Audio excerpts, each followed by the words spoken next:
Olá, sejam todos bem-vindos, todas bem-vindas para mais um Papo para Casais aqui no nosso canal. Hoje o nosso tema é a dor da herança.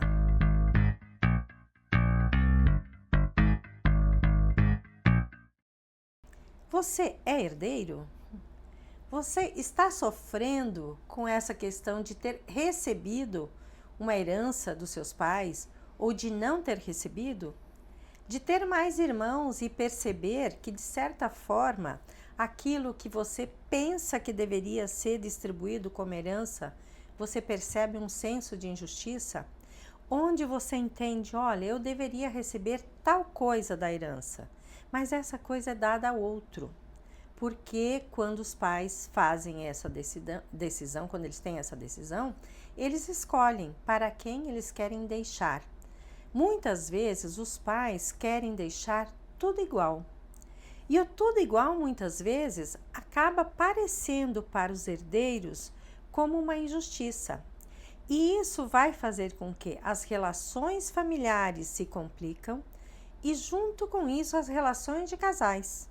Os casal que estão nesse modelo de relação que recebe a herança e o que se casa com o herdeiro, muitas vezes vão ter conflitos, porque vai surgir as questões emocionais. Quando alguém diz, eu acredito que eu teria direito a mais do que eu recebi. E a esposa, o esposo que está aí da herança, começa a trazer também esse tema, dizendo, olha, você realmente foi roubada, você deveria ter recebido mais do que isso. Só que esta pessoa que vem casar com alguém que é o herdeiro, muitas vezes não sabe das amarras familiares. Mas ela começa a olhar só para aquela pessoa com quem ela se casou e começa a questionar sobre a herança. E a pessoa que se casou muitas vezes com um herdeiro, ela entende que ela deveria ter o direito de opinar sobre o que fazer com o patrimônio total da família. E muitas vezes os pais, ainda quando os pais estão vivos, muitos pais ainda determinam para onde vai essa herança ou como fica essa herança, que muitas vezes os pais definem que ela só será dos filhos quando ele se for. Então fica uma discussão que traz uma desavença familiar, porque a pessoa diz, eu quero essa herança também, eu também tenho direito porque estou aqui no relacionamento. Ou por outro lado, a pessoa diz assim, eu não quero esta herança, isso é teu. Porém, quando a pessoa traz as questões da herança, ele questiona, ele traz a fala de que você está sendo roubada, seus irmãos, suas irmãs estão lhe roubando, porque você ficou com os pais, você cuidou dos pais, você esteve muito tempo ali e o outro não esteve. É muito comum, né? Alguns irmãos ficam na propriedade ou tocam os negócios dos pais e os outros vão viver suas vidas, vão fazer outros negócios, vão ter outras direções profissionais, e aqueles que ficam ali com o patrimônio, com a herança que receberam dos pais, fazendo crescer, fazendo desenvolver, parece que eles terão que ali na frente dividir tudo em partes iguais, porque os pais dizem para os filhos que eles são todos iguais. Você acha que são? É complicado, né, Noemi? Você realmente um emaranhado, porque são muitos pontos de vista, são muitos olhares, porque, por exemplo, eu que casei com o herdeiro, eu tenho um olhar que não é emocional, eu não tenho afeto por aquelas pessoas da forma que você tem, eu não tenho memórias com elas. E muitas vezes nem com o patrimônio.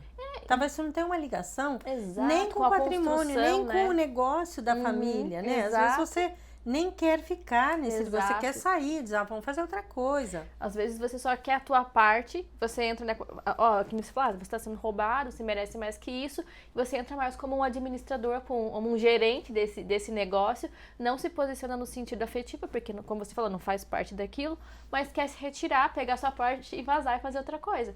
E então gera esse desnível entre o marido e a mulher, ou vice-versa, porque eles nunca vão olhar para o mesmo ponto da mesma forma. Então, às vezes, o cara pode até se sentir injustiçado, mas ele fala, Ai, meu pai.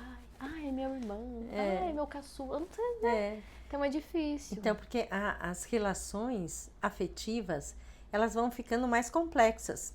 Digamos assim, os pais têm seus filhos e trazem dentro de um modelo de como se relacionar, de como dividir isso que a gente constrói, fazer para todas as pessoas. Só que o que acontece? Quando esses filhos vão ficando velhos, eles vão tendo filhos que vão trazendo outras formas de pensar.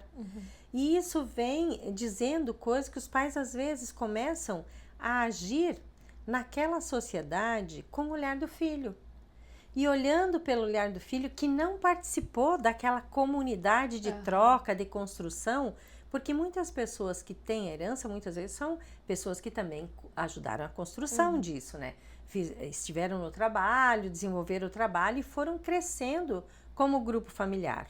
Mas aí ficaram grudados depois que foram ficando velhos, porque ali tinha sempre a troca. E o que acontece muitas vezes, né? Que aí o poder, a relação de poder que a gente vê. Aquela pessoa que gerencia o dinheiro, muitas vezes ela acredita que ela tem uma necessidade de ter uma parte maior. Porque ela também decide sobre tudo. Então ela sabe quando comprar ou vender um negócio, ela diz, bom, isso cresceu porque eu fiz determinadas coisas, então eu tenho direito a uma parte maior. E aí pagamento, né? Um pagamento maior, mas assim, é uma parte da herança, porque ali quando tá nesse grupo, né, de famílias e de herdeiros, o que vai acontecendo é que a pessoa vai fazendo coisas, né? E aquele que não divide, porque muitas vezes fica assim, aquele que gerencia, aquele que administra, é aquele que compra, aquele que vende, aquele que vê os negócios, e muitas vezes ele nem compartilha com os outros. E talvez os outros nem queiram saber naquele dado momento. Mas vai chegar um momento de vida que eles vão precisar olhar para isso. E aí aquilo que não é dito, aquilo que não é claro, vira uma confusão muito grande. E o rompimento dos laços afetivos e amorosos, eles vão acontecer quando tem essa questão de partilha. E herança, às vezes tu pensa assim, não, mas precisa ter muito dinheiro para acontecer isso. Não, família sempre vai brigar por herança. Então isso é uma coisa que a gente vê em todas as famílias, essa discussão de herança, tanto financeira quanto herança amorosa. Muitas vezes os filhos dizem, meu pai, minha mãe prefere fulano, e prefere. Tem preferência. E prefere, né? Então, assim, essa discussão muitas vezes traz uma dor muito grande para as pessoas dessa herança familiar, porque a pessoa às vezes pensa assim, não, mas eu que mais cuidei, eu que mais dediquei meu tempo para estar com os pais.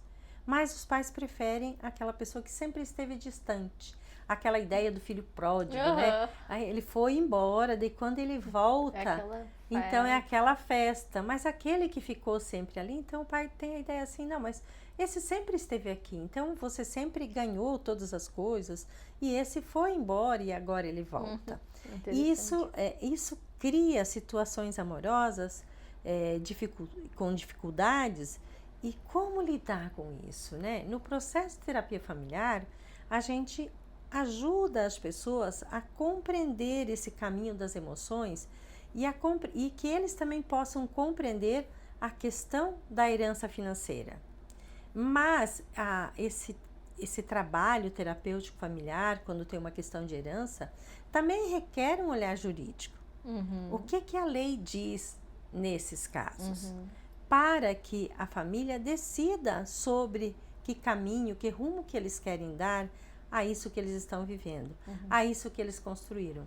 Muitas vezes essa questão dos herdeiros acaba fazendo com que, muitas vezes, esse patrimônio construído por um longo tempo, que ele se desfaça. Porque dependendo como eles lidam com isso, cada um vai gastar de uma forma... Fica insustentável, Fica insustentável, porque assim, quando vêm os filhos desses herdeiros, os filhos vêm com uma vida, muitas vezes, muito mais fácil, muito mais simples. Sim. Então, receber isso sem ter tido o esforço da construção, também é mais fácil de você gastar. Com certeza. E aí, muitas vezes, isso tudo vira pó. Tanto a questão da herança, quanto à questão das relações afetivas e amorosas. E como isso mexe com a construção familiar, né? Fazia tempo que eu não pensava sobre isso, mas eu tenho uma amiga, assim, de longa data, ela é de Curitiba, e o pai dela tinha uma das maiores lojas uma das maiores lojas de instrumentos musicais de Curitiba, e ele passou vários problemas psicológicos, de saúde, e o irmão dela tinha uma parte, o pai montou uma loja similar, né, para ele, e o homem afundou o negócio. Ela começou assim no site, coisa assim, de administração, não sei o quê. Ela teve que assumir o grande negócio do pai dela e acabou virando a gestora. Agora faz mais de 10 anos que ela está à frente, ela reergueu o negócio. O negócio paralelo do irmão afundou, a outra irmã não quer nem saber, não se envolveu. E aí eu fico me perguntando, na partilha disso aí, será que ela não teria, então, realmente, juridicamente falando, direito a maior parte, já que ela reinventou esse negócio? E daí que não é um pequeno negócio, é um grande negócio, será que nessa divisão ela não merecia, então, uma parte maior? Então, na questão de herança e do jurídico, nem sempre o merecer é aquilo que vem. É o justo, senso, nem o senso de justiça. A justiça de um é de um jeito, a justiça do outro é de outro. Nesse caso que tu traz, se a gente pensar assim, que os irmãos podem pensar, o menino lá que teve o negócio que faliu, né? Então ele pode dizer, mas eu não tive todo o amparo financeiro do pai. Ela que esteve lá no negócio, ela recebeu mais um amparo financeiro, e quando ela tinha dificuldade, o pai injetava dinheiro ali também. E normalmente, né, o que a gente consegue observar nas relações de herança, nas relações familiares, que muitas vezes aquele que que não evolui financeiramente, que não evolui na sua carreira, é aquele que é mais ajudado. Verdade. Mas que ele não se dá conta dessa ajuda, ele não percebe que ele está sendo ajudado. Verdade. Então, isso é uma coisa que gera sempre os conflitos. Então, a herança é uma coisa que traz conflito. Então, o que acontece muitas vezes também? Então, as famílias que têm herança ou que têm negócios juntos, muitas vezes eu costumo dizer para as pessoas que as suas casas não têm porta e nem janela, porque tem muita influência. Então, a influência que recebe desse núcleo familiar é muito grande. E as pessoas que vêm para se casar com essas pessoas que estão ali, né, nesse movimento, muitas vezes elas não têm voz.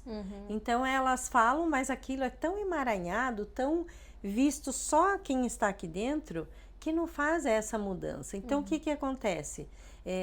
Acontece dos avós influenciando na educação dos filhos, dizendo como tem que fazer, dizendo como você tem que ser pai, como você tem que ser mãe. Então, tudo isso é um emaranhado que vem nessa questão familiar. Então, as famílias precisam olhar para isso e tentar organizar, mas nem sempre é tão fácil assim. Porque as emoções não são claras, as emoções são confusas. Cada pessoa dentro desse núcleo familiar tem um jeito de ver. Tem aqueles que protegem, tem aqueles que são protegidos, tem aqueles que acham que são os sabidos da história, tem aqueles que se acham menos sabidos, né? Então, dentro de uma família que tenha mais gente, né? Porque hoje já é diferente, porque tem 1 ou 2 filhos. Mas famílias que têm mais filhos, que é uma família grande, então vão ter várias emoções ali circulando e vários conflitos também que vão acontecer durante esse momento de partilha. E muitos laços não se desatam, são rompidos nesse momento, e a dor é grande para todos os que estão envolvidos.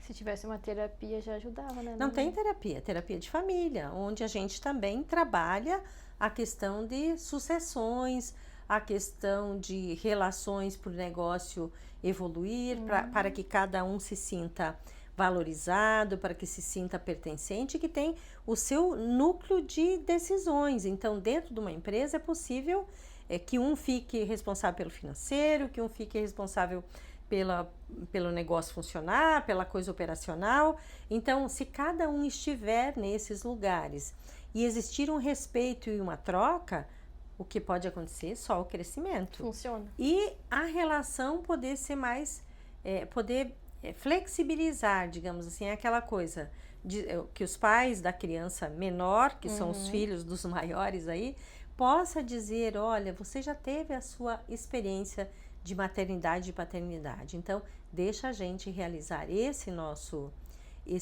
papel hoje e a gente vai errar e vai acertar, mas a gente quer também experimentar a experiência de ser pai ou de ser mãe. E aí, nessas coisas, ir clareando e pensando junto e trazendo também aí um senso de justiça, de que aquilo que foi construído seja partilhado de uma forma que deixa todas as pessoas andando melhor. Se a gente pensar que não vai ter conflito, daí a gente não trabalha com isso, mas é importante saber que vão ter conflito. Mas é melhor parar e pensar do que esperar os laços se arrebentar. Se você gostou, deixe seu like, seu comentário e esteja aqui no próximo sábado.